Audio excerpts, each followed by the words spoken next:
What's up, guys? Thanks for hopping onto the video today. I wanted to go over what the most important metric in your business should be.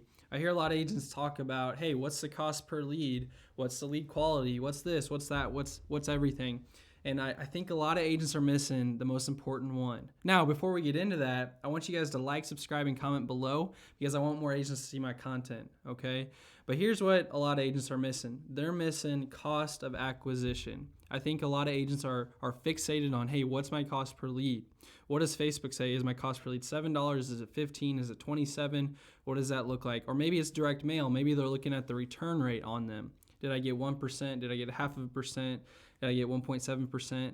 Everybody's looking at the cost of the lead, not the cost of acquiring a client. And what the big businesses do in this business is they look at the cost of actually acquiring a client. So what's the math on that? How do we figure out what the cost of acquiring a client is?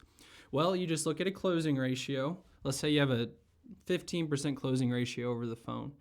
And let's just do 10% for easy numbers. So if your lead is costing you $30 and you close 10%, you're going to take 30 times 10, which means your cost of acquisition is $300. Now, if you're selling Medicare, that's not very good. You're turning $300 into roughly $350.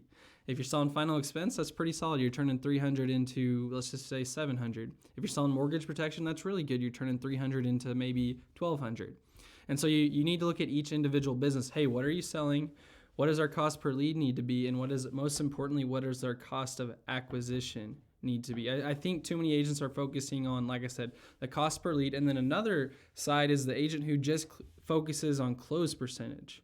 They want the lead that closes the highest. And this is also a little flawed because if you want the lead that closes the highest, you should probably get like a live transfer or a mortgage protection lead. But those are also a lot more expensive.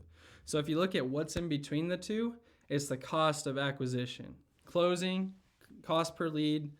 Where they marry is the cost of acquisition, okay? And I think that's what agents need to be focusing on to scale a business. If you're just an individual agent, maybe cost per lead is the most important thing to you. But what the big boys, the call centers, the big agencies, what they're looking at every single day is the cost of acquiring a client. Now, I want to talk about my personal cost of acquiring a client in my business. We do Facebook, we do direct mail, we do seminars, we do webinars, we do it all.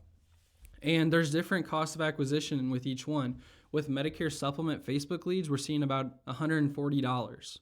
Okay, that's of approved business. Now, on the other side of that, with a seminar, that's our lowest cost of acquisition. We only have to spend about $70 or $80 to acquire a client when it comes to the seminars. Now, the flip side to that is, why wouldn't you just do more seminars? Well, seminars are not super scalable. You can only be in so many places at so many times. You gotta travel to go see the people.